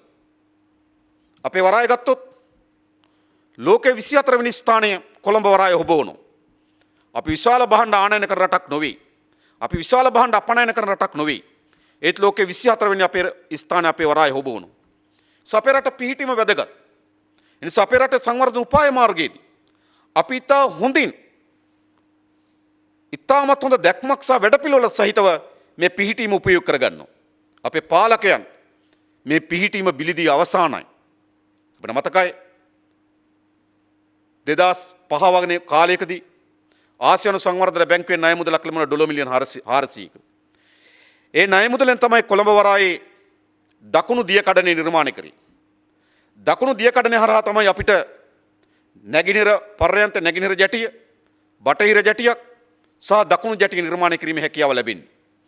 ලංකා ආණ්ඩුව ණය මුදලක් අරගෙන ඩොලර් මිලියන 400කින් දියකඩනේ හදනවා. ඒ දියකඩනේ හරහා නැගෙනහිර බටහිර සහ දකුණේ අපිට පර්යන්තන් තුනක් හැදීම ඉඩ කඩ හැදුවා. හැබැයි මොකද සිදු කරේ? දකුණු පර්යන්ත කොට නැගීම චීන සමාගමකට පැවති රාජපක්ෂ පාලනය විසින් පවරා දෙනු ලැබුවා. ඔවුන් ඩොලර් මිලියන 500කට ආසන්න මුදලක් වීදම් කරලා අද කොළඹ වරායි බහලුම් වලින් 38%ක් මෙහෙවන්නේ අද චීන CICT සමාගම. අපි ඩොලර් මිලියන 1300ක් වියදම් කරලා හම්බන්තොට වරායක් හැදුවා නැව්වෙන්නේ නැති. මොකද්ද මේ පාලක අපිට කරලා තිබෙන්නේ? නැගෙනහිර ජැටිය බොහොම අමාරුවෙන් වෘත්ති සමිති ව්‍යාපාරات දේශපාලන ව්‍යාපාරات බහුජන ව්‍යාපාරات මැදිහත් වෙලා බේරගෙන තිබෙනවා. හැබැයි බටහිර ජැටිය පෞගේල ඉන්දියානු අදානි සමාගමට පවරා දෙනු ලැබුවා. 49ක කොටස් අදානි සමාගමට, 36ක කොටස් ජෝන් කීල් සමාගමට, 15ක් පමණක් වරාය අධිකාරියට පැවරන පරිදි අවුරුදු 35කට මෙම ජැටිය අදානි සමාගමට දුන්නා. දකුණු ජැටිය අවුරුදු 35කට චීන සමාගමට ලබා දී තිබෙනවා. ඒ නිසා අපේ සංවර්ධන සැලැස්මක් අපි හදන්න ඕන. මේ වරාය කේන්ද්‍ර කරගත්තු, අපේ පිහිටම කේන්ද්‍ර කරගත්තු ප්‍රධාන වෙළඳ මධ්‍යස්ථාන බවට පරිවර්තන කිරීම සඳහා ආර්ථික දැක්මත් සහ ඉලක්කයක් අපිට තිබෙනවා. ඒක තමයි අපි පිහිටීමත් එක්ක පදනම් වූ ආර්ථික ගමන. ඊළඟ අපි ආර්ථික උපාය මාර්ග ප්‍රධාන කරුණු දෙකක් කරේ අපි අවධානය යොමු කරනවා. එකක් මා කලින් කිව් පරිදි ආර්ථික වර්ධනය. දෙක ආර්ථික සාධාරණත්වය. අපි ආර්ථික සාධාරණත්වය ඇති කළ හැකි කෙසේද? මේ රටේ සියලු පුරවැසියන් සමාන ලෙස ආර්ථිකයට මැදිහත් වෙන්න බවට පත්විය යුතුයි. කිසිවෙක් මේ ආර්ථිකයෙන් විතැන් වෙන මිනිස් පුළුටක් බවට පත් නොවිය යුතුයි. තේරෙන්නේ නැති මා කියන එක. ආර්ථිකයේ ක්‍රියාවලියට ජනතාව සම්බන්ධ වෙන්න ඕන. ජනතාව ආර්ථිකයට සම්බන්ධ වුණොත් තමයි ඒ ආර්ථිකයේ ප්‍රතිලාභ පෙරලා ඒ ජනතාවට ලැබෙන්නේ. අද මේ රටේ ජනතාව ආර්ථිකයට සම්බන්ධද? අපේ රටේ දළ ජාතික නිෂ්පාදිතයින් 36.5ක් පමණ ලැබෙන්නේ බස්නාහිර පළාතේ ආර්ථිකයෙන්. අපිට උතුරු මැද පළාත දෙන්නේ 5ක් වගේ. දකුණු පළාත දෙන්නේ 9ක් වගේ. විශාල දිග මුහුදු තීරයක් දකුණු පළාතට අයිති. විශාල තේ වගාවක්, කුරුඳු වගාවක් ආදී වගාවන් විශාල ප්‍රමාණයක් දකුණු පළාතේ පිරලා තිබෙනවා. හැබැයි ආර්ථිකයට ඔවුන්ගේ දායකත්වය 9යි. උතුරු මැද ගත්තොත් විශාල ඉඩම් ප්‍රමාණයක් කුෂිකර්මාන්තයෙන් උපයෝග කරගෙන තිබෙනවා. හැබැයි ආර්ථිකයට දායකත්වය 5යි. එනිසා මේ ආර්ථික වර්ධනය කරනවා වගේම ආර්ථිකය ප්‍රසාරණය කළ යුතුයි. එනිසා අපේ ආර්ථික සැලැස්මේ මේ ආර්ථික ප්‍රසාරණය අධි වැදගත්. එයි ආර්ථික ප්‍රසාරණය හරහා විතරයි ග්‍රාමීය ජනතාවගේ දුප්පත්භාවය තුරන් කළ හැකි වන්නේ. කොළඹ කේන්ද්‍ර කරගත්තු ආර්ථික වර්ධනයකදී ග්‍රාමීය ජනතාවට ලැබෙන්නේ අතරින් පෙරී වැටෙන කුඩා බිඳුවක් විතරයි. මේ අතරින් මිරිකුවාට පසුව පෙරී වැටෙන කුඩා ප්‍රමාණයක් ග්‍රාමීය ජනතාවට ලැබෙනවා. එනිසා ප්‍රධාන ප්‍රශ්න ග්‍රාමීය දුප්පත්භාවය. ග්‍රාමීය දුප්පත්භාවය විසින් ඔවුන් ණයකරුවන් බවට පත් වී තිබෙනවා. ඔවුන් රෝගීන් බවට පත් කර තිබෙනවා. ඔවුන් සමාජ වටිනාකම් නැති පුද්ගලයන් බවට පත් වී තිබෙනවා. ඔවුන් මරණය තෝරා ගැනීම සඳහා බල කරලා තිබෙනවා. එනිසා අපේ ආර්ථික උපාය මාර්ගයේ ප්‍රධාන කොටසක් ඔබ වනවා ග්‍රාමීය දුප්පත්භාවය තුරන් කරන්න. ග්‍රාමීය දුප්පත්භාවය තුරන් කළ හැකි වන්නේ ආර්ථික වර්ධනය විතරක් නෙවෙයි ආර්ථික ප්‍රසාරණය ඇති කිරීමෙන්. ආර්ථික ප්‍රසාරණය ඇති කළ හැකි වන්නේ කෙසේද? එම ජනතාව නියලන ආර්ථික ප්‍රභේද සංවර්ධනය කිරීමෙන් විතරයි. අනුරාධපුර, කුරුණෑගල, පොළොන්නරුව, අම්පාර, හම්බන්තොට, මොනරාගල ආදී දිස්ත්‍රික් ගණනාවක බහුතර ජනතාවක් තමගේ ප්‍රධාන ජීවන උපාය මාර්ග කුෂිකර්මාන්තය කිලිනොච්චිය, ත්‍රිකුණාමලය මේ ආදී දිස්ත්‍රික් ගණනාවක ජනතාවගේ ප්‍රධාන ආදායම් මාර්ග කුෂිකර්මාන්තය. එහෙනම් ඔවුන්ගේ ආර්ථික තත්ත්වය සමාජීය තත්ත්වයට වර්ධනය කළ හැකි වන්නේ කෙසේද? ඔවුන්ගේ ආර්ථික තත්ත්වය සමාජීය තත්ත්වය වර්ධනය කළ හැකි වන්නේ කුෂිකර්මාන්තය වර්ධනය කිරීමෙන් පමණයි. ඒ සඳහා අපි දන්නවා අටවැදෑරුම් වැඩපිළිවෙලක් අපි ඉදිරිපත් කරා. ඉඩම්, ජලය, භූමිය, යෙදවුම්, ඒ වගේම ගබඩාකරණය, පසුවස්වන ආස්තිය වළක්වා ගැනීම සහ වෙළඳපොළ ආදී වැඩපිළිවෙලක් අපි ඉදිරිපත් කළා තිබෙනවා. මේ වැඩපිළිවෙල හරහා තමයි කුෂිකර්මාන්තය ලාභදායී ව්‍යාපාරයක් බවට පත් කළ හැකි වන්නේ. ඒ හරහා තමයි ගොවි ජනතාවගේ ජීවිතය නගා සිටුවිය හැකි වන්නේ. ඒ සඳහා දැක්මක් අපි ඉදිරිපත් කරනවා. ඒ වගේම අපි දන්නවා දකුණු පළාතේ බොහෝ ප්‍රදේශ තිබෙනවා. ඔවුන්ගේ ප්‍රධාන ආදායම් මාර්ග දකුණ, කළුතර, මාතලේ, රත්නපුර ආදී දිස්ත්‍රික් ගණනාවක ප්‍රධාන ආදායම් මාර්ගයේ කුඩා තේවත්ත. තමන්ට අක්කරයක්, අක්කර භාගික, අක්කර එකහමාරක කුඩා තේවත්තක් තිබෙනවා. ඔවුන්ගේ ජීවන උපාය ගැට ගැහිලා තිබෙන කුඩා තේවත්ත සමග. ඒ සංවර්ධනය කිරීමෙන් පමණයි, ඒ කර්මාන්තය වර්ධනය කිරීමෙන් පමණයි ඔවුන්ගේ ආර්ථිකය දියුණු කළ හැකි වන්නේ. ඒ සඳහා වූ දැක්ම අපි ඉදිරිපත් කළා තිබෙනවා. ඊළඟට අපි දන්නවා විශේෂම මුහුදු කරේ වෙරළ දිගට ප්‍රධාන ජනතාවගේ ආර්ථික උපාය මාර්ගයේ දීවර කර්මාන්තය. දීවර කර්මාන්තයට ඉතාමත් නිශ්චිත තාක්ෂණ එකතු කරමින් මුහුදේ මාළු සම්පත වර්ධනය කරගනිමින් මාළු වස්සන නෙලා ගැනීම සඳහා අවශ්‍ය වන තාක්ෂණ දැනුම එකතු කරගනිමින් ගබඩාකරණය සහ වෙළඳපොළ හරහා ඒ දීවර ජනතාවගේ ජීවිතය මීට වඩා හොඳ ජීවිතයක් බවට පරිවර්තනය කළ ගත හැකියි. ඒ නිසා ඒ ජනතාව ගැටිලා තිබෙන ආර්ථික ප්‍රභවය සංවර්ධනය කිරීම තමයි අපේ ප්‍රධානම ආර්ථික උපාය මාර්ග ජනතාවගේ දුප්පත්කම තුරන් කරන්නේ. ඒ වගේම අලුත් තරුණයන්ට සුළු හා මධ්‍ය පරිමාණ ව්‍යවසායකයන් පරම්පරාවක් අපි නිර්මාණය කරන්න ඕන. ඒ සඳහා තාක්ෂණය, දැනුම, ප්‍රාග්ධනය, වෙළඳපොළ ලංකාව තුළ පමණක් නෙවෙයි විදේශ වෙළඳපොළ අත්පත් කරගත්තු සුළු හා මධ්‍ය පරිමාණ කර්මාන්ත ව්‍යවසායක පැලැන්තියක් පරම්පරාවක් අපි නිර්මාණය කරන්න. ඒ හරහා තමයි ආර්ථිකය ප්‍රසාරණය කරන්න පුළුවන්කම තිබෙන්නේ.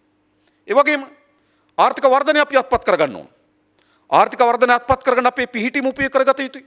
ඒ වගේම අපේ විශාල අපේ සම්පත් අදත් අපි සතුව තිබෙන සම්පත් අපිට අවශ්‍ය ප්‍රමාණයෙන් යෙදවෙන්නේ නැහැ. අපි දන්නවා අපිට විශාල පුල්මුඩේ khනිජ වැලි නිදියක් තිබෙනවා.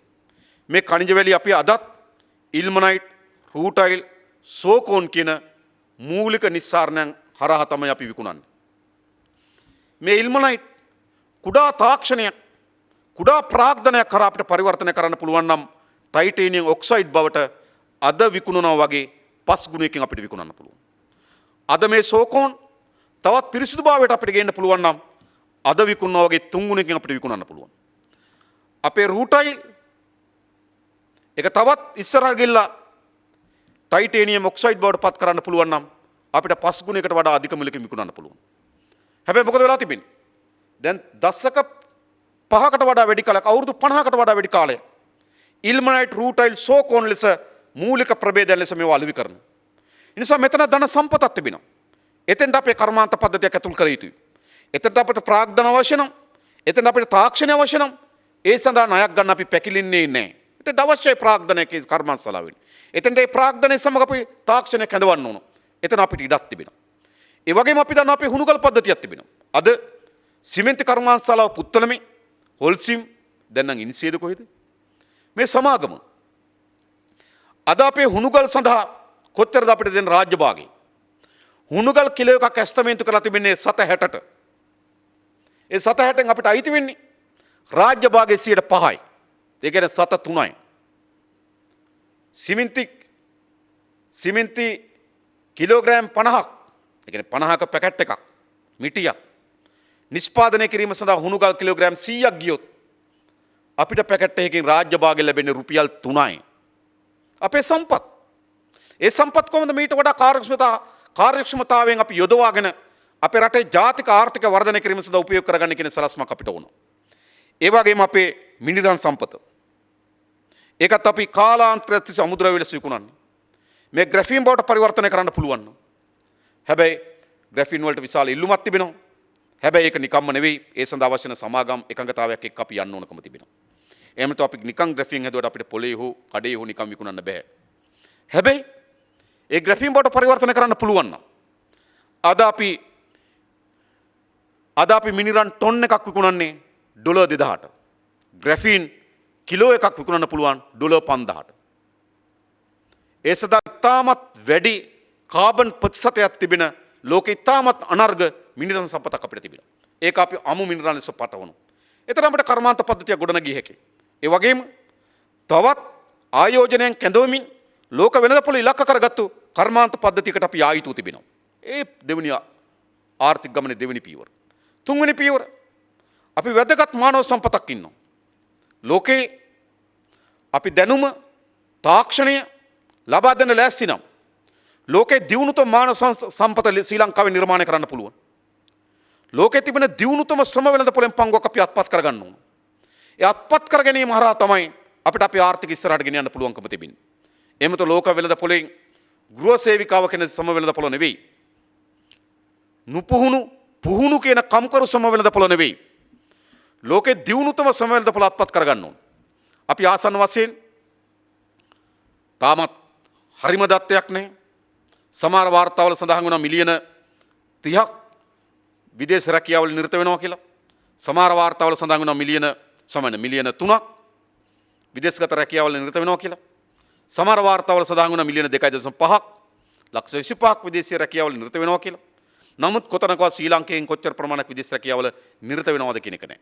ආසන්න වශයෙන් ගත්තොත් ඒක අපි උපකල්පනය කරන්න පුළුවන් ලක්ෂ 20ට නම් වැඩි වෙයි. හැබැයි මේ ලක්ෂ 20කට වඩා වැඩි ප්‍රමාණයක් රැකියා කරලා ලංකාවට එන්නේ ඩොලර් බිලියන 7.8යි. ඩොලර් මිලියන 7,800යි. ඒ කියන්නේ මොකද්ද?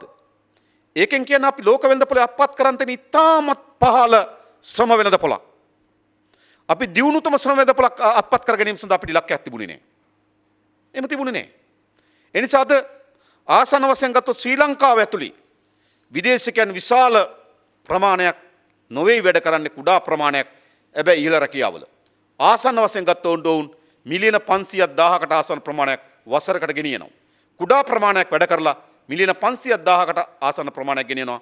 අපි විශාල ප්‍රමාණයක් වැඩ කරලා අපි ගේන්නේ මිලියන 7,800ක් වගේ කුඩා ප්‍රමාණයක්. ඒ නිසා මේ ලෝකේ ශ්‍රම වෙළඳපොළේ පංගුවක් අත්පත් කර ගැනීම සඳහා සැලැස්මක්. ඒ සඳහා අධ්‍යාපනයේ පූර්ණ වශයෙන් ප්‍රතිසංස්කරණ ලක් කර යුතුයි. එහෙම නැතුව මේකට මාවතක් නැහැ. පළවෙනි පන්තියට ඇතුල් වෙන කිසිදු දරුවෙක් වෘත්තීය නිපුණතාවයක් හෝ අධ්‍යාපනයේ ඉහළ ප්‍රමුඛතාවයක් අත්පත් කරගත්තු නොවන දරුවෙක් ලෙස පාසල් පාරෙන් අපි එළියට වට්ටන්නේ නැහැ. ඒ සඳහා අධ්‍යාපනයේ ප්‍රතිසංස්කරණය. නිරෝගී ජීවිතයක් වෙනුවෙන් සෞඛ්‍ය ශාස්ත්‍රයේ ප්‍රතිසංස්කරණයක් අපි අත්පත් කරලා දෙනවා. එනිසා අපි ලෑස්ති මේ ආර්ථික උපාය මාර්ගය වෙනුවට මේ ගමන් කරමින් තිබෙන පැරණි යටගිය අසාර්ථක ආර්ථික උපාය මාර්ග වෙනුවට නව ආර්ථික උපාය මාර්ගයට අපේ රට අවතීර්ණ කරන්න සූදානම්.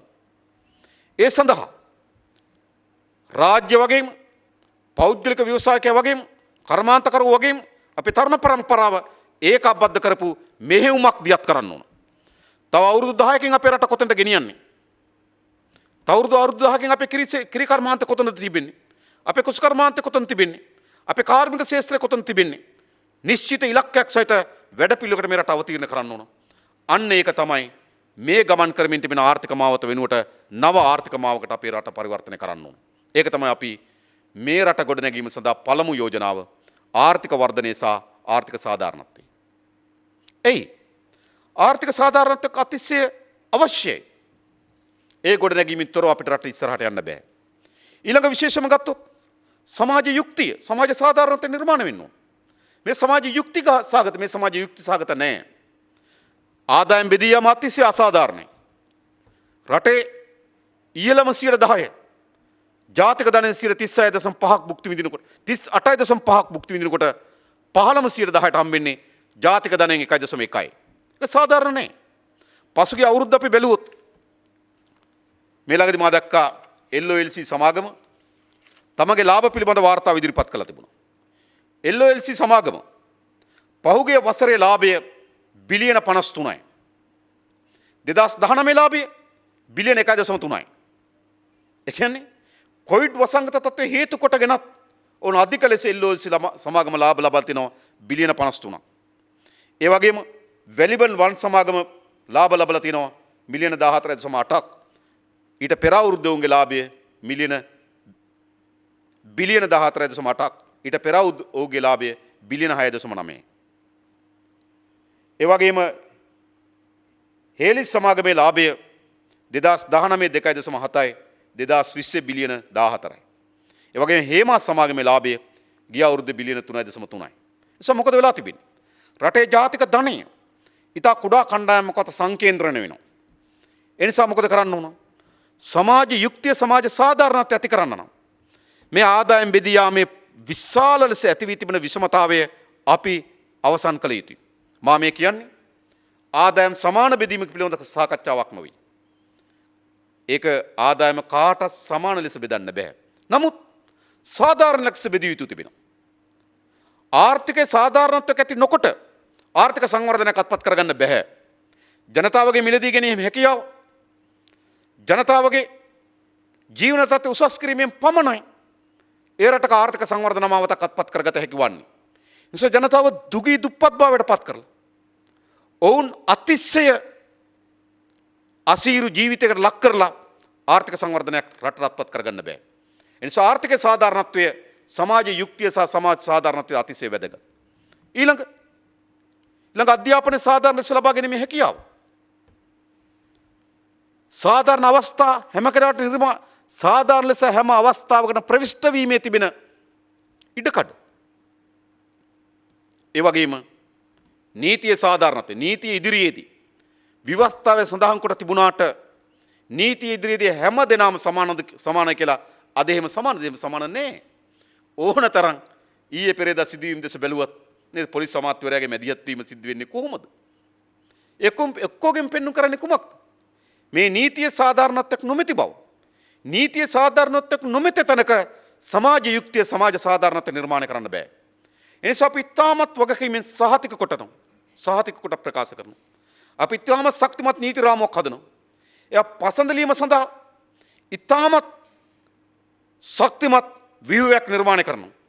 මේ රටේ යුක්තිය සාධාරණත්වය සමාජයේ හැම පුරවැසියෙකුටම සමාන ලෙස ලැබෙන අවස්ථාවක් නිර්මාණය කරනවා. සමාජ යුක්තිය අතිශය වැදගත්. සමාජ යුක්තියකින් තොරව සමාජ සංවර්ධනයක් අත්පත් කරගන්න බෑ. සමාජ සංවර්ධන අත්පත් කරගත හැකි වන්නේ සමාජ යුක්තිය සහ සාධාරණත්වය ඉටු කිරීමෙන් පමණයි.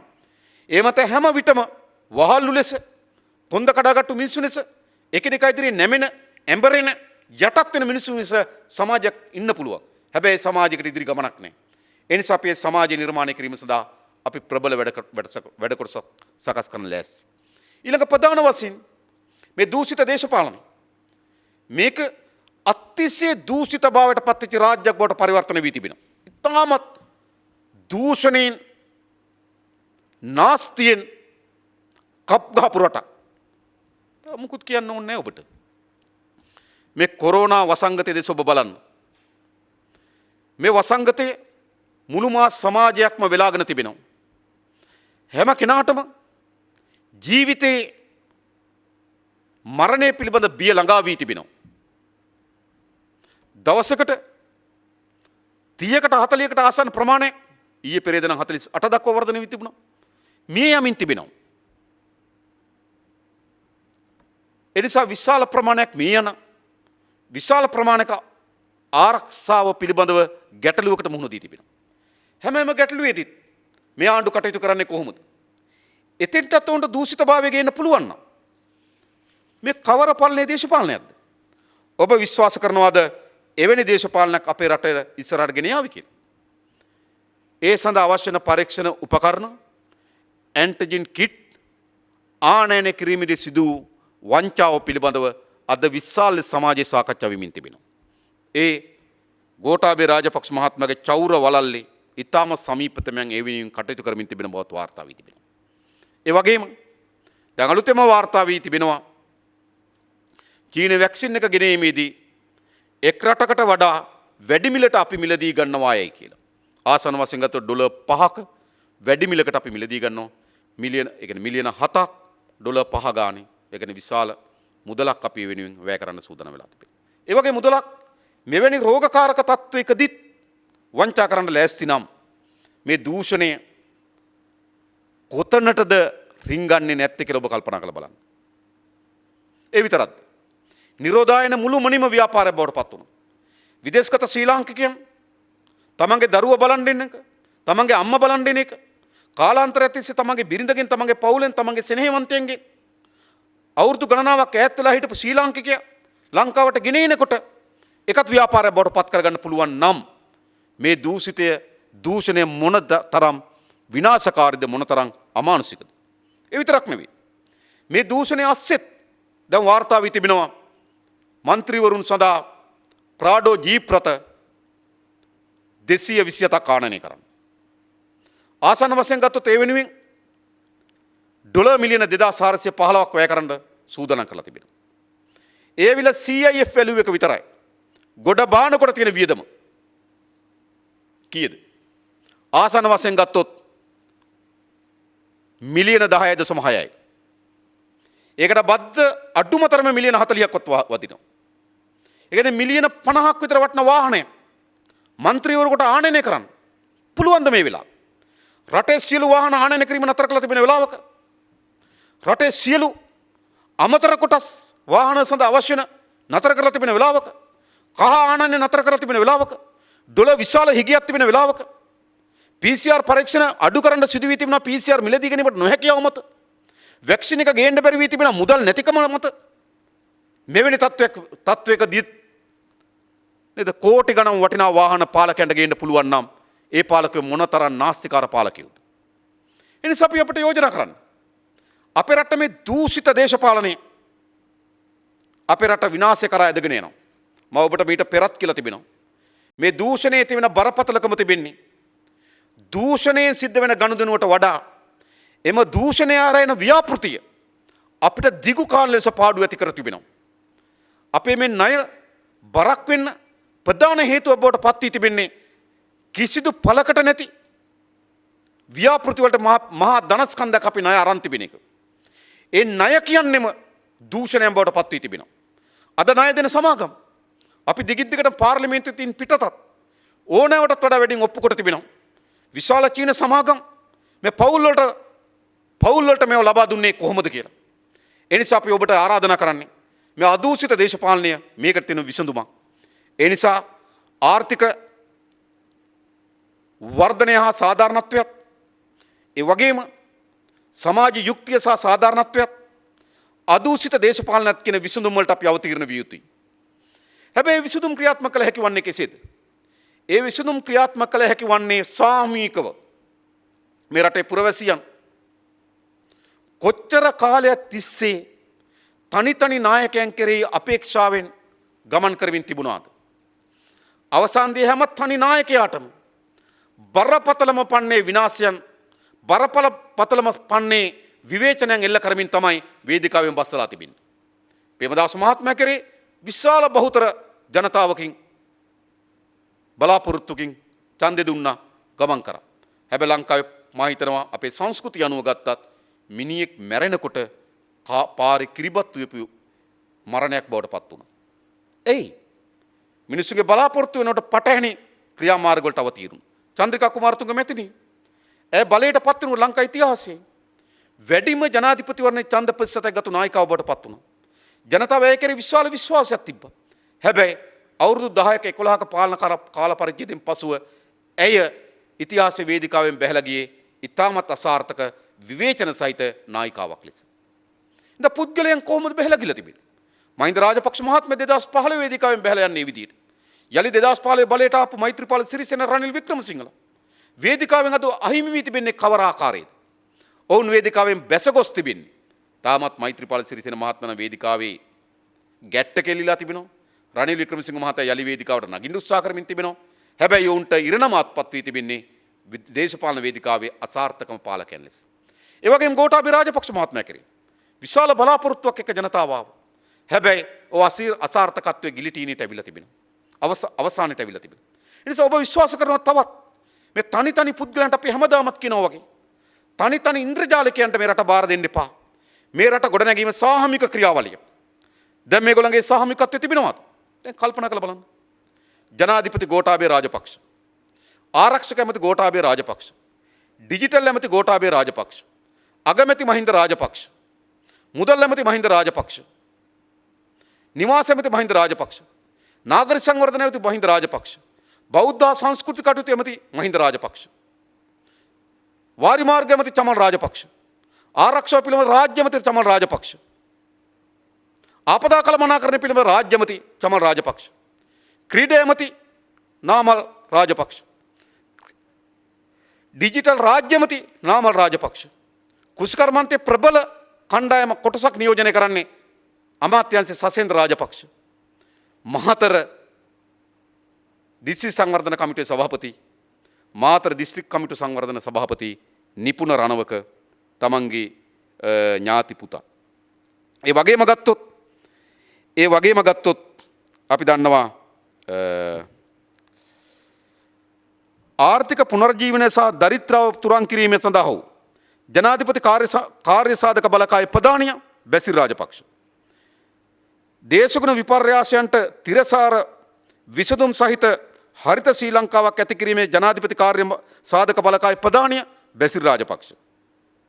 ගමසංගම පිළිසඳර ග්‍රාමීය සංවර්ධන ජනාධිපති කාර්ය සාධක ප්‍රධානිය නාමල් රාජපක්ෂ. ඔබ හිතනවද පවුලක් රටක් හදයි කියලා? තව අලුත් ඥාතීන් ගොඩක් සමහර අය එයාපෝට් එකේ අධ්‍යක්ෂ මණ්ඩලය, සමහර අය යාලංකේකේ අධ්‍යක්ෂ මණ්ඩලය, සමහර අය සංචාරක අධිකාරිය අධ්‍යක්ෂ මණ්ඩලය, සමහර ඥාතීන් සීසෙල්ස් වල තානාපතිවරු. ඉතින් පවුලක්.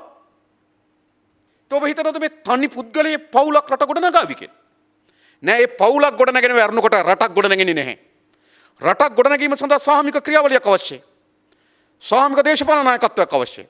ඒ නිසා අපි ඔබට යෝජනා කරන්නේ මේ රට ගොඩ නැගීම සඳහා අවශ්‍ය වන දක්ම වැඩපිළිවෙල ක්‍රියාවට නැගී හැකි වන්නේ සාමික දේශපාලන නායකත්වයකින්. මේ රටේ සාමික දේශපාලන නායකත්වයක් තිබෙනවා නම් ඒ තිබෙන්නේ ජනතා විමුක්ති පෙරමුණ නියෝජනය කරන සහ අපි ඒක රාස වී තිබෙන බලවේගයන්ට පමණයි. අපි යෝජනා කරන්නේ තනි ඉන්ද්‍රජාලික ක්‍රියාවක් නෙවෙයි, සාමික දේශපාලන නායකත්වයක් මේ රට ගොඩනගන්න දෙන්න ඕන. ඊට පස්සේ මේ රටේ කර්මාන්තකරුවා, ව්‍යවසායකයා තමන්ගේ පංගුව බාර ගන්න ඕන. මේ රටේ රාජ්‍ය සේවය අපි දන්න ආසන්න වශයෙන් ගත්තොත් ලෝක විශාලම ලොකුම රාජ්‍ය සේවයක් අපිට තිබෙනවා. ආසන්න වශයෙන් ගත්තොත් ජනගහණයෙන් 15 වෙනි එකක් රාජ්‍ය සේවකයෝ. 15 වෙනි එක. ඒ විශාල රාජ්‍ය සේවක පංගුව. ආසන්න වශයෙන් ගත්තොත් වසරකට බිලියන 700ක් වැටුප් වෙනුවෙන් මේ රාජ්‍ය සේවකයන්ට වියදම් කරනවා. කෝටි 70000ක් වසරකට මේ රාජ්‍ය සේවකයන් වෙනුවෙන් වෙන් කරනවා. හැබැයි අපි කාට හෝ රාජ්‍ය සේවකයටත් හෝ සාමාන්‍ය පුරවැසියෙකුට හෝ මේ රාජ්‍ය සේවය පිළිබඳ සතුටු විය හැකිද? රාජ්‍ය සේවකයා අතිශය අතෘප්තිමත් පුද්ගලයෙක් බවට පත් වී තිබෙනවා. උපාධිධාරීන් ලක්ෂ 11ක් පමණ පහුගිය කාලේ බඳවගෙන තිබෙනවා. ඒ ලක්ෂ එකමාරේ සංවර්ධන නිලධාරී බැඳෙන කොට සංවර්ධන නිලධාරී බඳින කොට සංවර්ධන නිලධාරී ගෙදර යන්නේ සංවර්ධන නිලධාරී ලෙස. සේවා ව්‍යවස්ථාවක් නැහැ. බඳ උසස් වීමේ පටිපාටියක් නැහැ. මොකද සිදු වී තිබෙන්නේ? ඊටමත් අතෘප්තිකර රාජ්‍ය සේවයක් නිර්මාණය වී තිබෙනවා. උසස් වීම, බඳවා ගැනීම, මාරු වීම මුළුමනින්ම දේශපාලන හස්තය විසින් ගිලගෙන තිබෙනවා. ඒ නිසා මේ රාජ්‍ය සේවයේ ලොකු වුණාට තෘප්තියක් නැති රාජ්‍ය සේවයක් නිර්මාණය වී තිබෙනවා. තෘප්තියක් නොමැති වීමේ ප්‍රතිඵල ජනතාවට කාර්යක්ෂම සුවදශීලී රාජ්‍ය සේවයක් නැහැ. ඒ නිසා මේ රාජ්‍ය සේවය යලි ප්‍රතිසම්විධානය කළ යුතු වෙනවා. ඒ රාජ්‍ය සේවයත් පෞද්ගලික අංශයත් කර්මාන්තකරුවත් මේ සියල්ල දේශපාලන නායකත්වයත් එක් රැස් කරගත්තු සාහමික වැඩපිළිවෙලක් ඕන. මේ රට ගොඩනැගීම තනි පුද්ගලයෙක්ගේ තනි වුවමනාවට කළ හැක්කක් නොවේ. අපි හැමදෙනාම යම් කැපකිරීමක් පරිත්‍යාගයක් මෙහෙයවීමක් කරන්න සූදානම් නම් මේ රට ගොඩනැගිය හැකියි. ඒ සඳහා සාහමික වැඩපිළිවෙලක් අවශ්‍යයි. අපි හැමදෙනාම තමන්ගේ කොටස තේරුම් ගන්න ඕන. දේශපාලකයන්ට අපිට පැවරන කොටස, වෘත්තීය වේදිකෙන්ට පැවරන කොටස, ඒ ශේෂ්ත්‍රයන් පිළිබඳ නිපුණතාවයන් තිබෙන අයට පැවරන කොටස, පෞද්ගලික අංශයට පැවරන කොටස, පොදු මහජනයාට පැවරන කොටසක් තිබෙනවා. මේ සියල්ල ඒක රාශි කර සාහමික මෙහෙයුමක් අපිට අවශ්‍ය වෙනවා. අන්නේ සාහමික භාවයේ නායකත්වය දෙන්න තමයි අපි සූදානම් වී තිබෙන්නේ. ඒ නිසා අපි ඔබට ආරාධනා කරන්නේ මේ ගමන් කරමින් තිබෙන මාවත අපි මුළුමනින්ම වෙනස් කරමු. මේක අතිශය අසාර්ථක මාවතක්. අද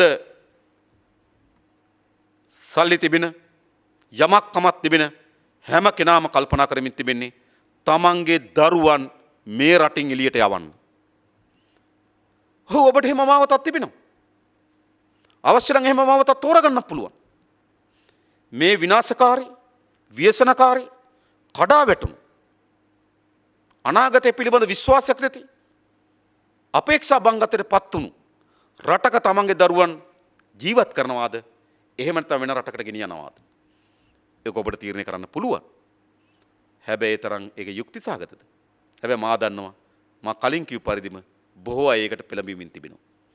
හැබැයි ඔබ ඒ සඳහා දක්වන උනන්දුවෙන් 50%ක උනන්දුවක්වත් දක්වමුද මේ වෙනස් කරන්න? ඒක නේද කළ යුතු වන්නේ. නිසා මේ වෙනස් කිරීමද සාමූහික ප්‍රයත්නයක් දරන්න. අවුරුදු 73ක් මේ ගමන් කරපු මාවත අපි ඇස් ඉදිරිපිට පෙන්눔 කර තිබෙනවා නම් අසාර්ථක මාවත බව, විසඳුම නොවන බව පෙන්눔 කර තිබෙනවා නම් විසඳුම් සහිත මාවතකට අපි අවතීර්ණ වෙන්න ඕනේ නැද්ද? මා විශේෂයෙන්ම ගෝඨාභය රාජපක්ෂ මහත්මයා කෙරෙහි විශාල බලාපොරොත්තුකින් ඡන්ද දීපු ඡන්දදායකයෝ හිටියා. ඒ ඡන්දදායකයන් බහුතර ප්‍රමාණයකට තිබුණේ පුද්ගලික වමනාවකට යන පොදු වමනාවක්. සමහර කණ්ඩායමකට පුද්ගලික වමනාවක් තිබුණා. සංස්ථාවලට පැන ගන්න, අධ්‍යක්ෂවලට පැන ගන්න, පාර්ලිමේන්තුවට පැන ගන්න, ප්‍රාදේශ සභාවට පැන ගන්න, മന്ത്രിවරයෙක් වටේ ගිහලා කොන්ත්‍රාත් එකක් ගන්න. එහෙම නැත්නම් ගෝඨාභය රාජපක්ෂ මහත්මයාගේ ව්‍යාපාරික වලල් ඇතුළට ඇතුල් වෙන්න. මේ වගේ කුඩා කුඩා වමනාව මේ වමනාවන් තිබුණු කණ්ඩායමක් හිටියා. හැබැයි සාතිස්සේ බහුතර ජනතාවක් හිටියේ. නීතිගරුක රටක්, සංවර්ධන සහිත රටක්, රටේ ආර්ථිකය ආරක්ෂා කරන රටක්, රටේ ජාතික සම්පත් ආරක්ෂා කරන රටක්, රටේ ජාතික දේපල ආරක්ෂා කරන රටක්, රටේ ස්වෛරභාවය ආරක්ෂා කරන රටක් තමයි ප්‍රාර්ථනා කරේ. හැබැයි මොකද සිදු වී තිබෙන්නේ? ගෝඨාභය රාජපක්ෂ මහත්මයාට ඉතා කෙටි කාලයක් යනකොට ඔහු අසාර්ථකත්වයේම නායකයා බවට සංඥාව ඇවිල්ලා තිබෙන්නේ කුමක් නිසාද? ඒ සාකච්ඡාව ඇවිල්ලා තිබෙන්නේ කුමක් නිසාද? ඒ සඳහා ඔහුගේ පෞද්ගලික දුබලතාවයකුත් හේතු වී තිබෙන ගමන්ම ඔහු තමයි මේ ආර්ථික ගමනේ අතිශය විනාශකාරී අවසන් අන්තයේදී නායකත්වයට පත් වූ කෙනා. එනිසා ඔහු කරගහන්නේ, ඔහු මත පැටවී තිබෙන්නේ මේ අවුරුදු 70කට වඩා වැඩි කාලයක් ගමන් කරමින් තිබුණු ආර්ථික මාවතේ ප්‍රතිවිපාක ඔහු කර මත පැටවී තිබෙනවා. හැබැයි ජනතාව කල්පනා කරාට මේ මාවතේ මිදේවි කියලා නැහැ. ඒ බඩු, ඒ ප්‍රතිවිපාක, ඒ නරක ඒ විදියටම කරගහගෙන මේ මාවතේ ඊටත් වඩා වේගෙන් යන්න උත්සාහ කරනවා. ඒක වැදගත්කම තියෙනවා. ඊටත් වඩා වේගෙන්. ඒ වේගය රනිල් වික්‍රමසිංහට ගන්න බැරි වුණා. රනිල් වික්‍රමසිංහට ගන්න බැරුව රනිල් වික්‍රමසිංහ ආණ්ඩුව දෙමුන් ආණ්ඩුව. ඉතින් රනිල් වික්‍රමසිංහට මේ වේගය ගන්න බැරි වුණා. චන්ද්‍රිකා කුමාරතුංග පළවෙනි පරිච්ඡේදයේ වේගය ගත්තට දෙවන පරිච්ඡේදයේ වේගය ගන්න බැරි වුණා. රනිල් වික්‍රමසිංහ 2001 2003 කාලේ ඒ වේගය ගන්න උත්සාහ කරා. හැබැයි ගන්න බැරි වුණා. ඒ විනාශකාරී මාවතේ වේගවත්ම ගමන තමයි ගෝඨාභය රාජපක්ෂ අද නියෝජනය කරමින් තිබෙන්නේ. ඒ නිසා තමයි ඉතා වේගෙන් පෝර්ට් සිටි පනත සම්මත වෙන්නේ.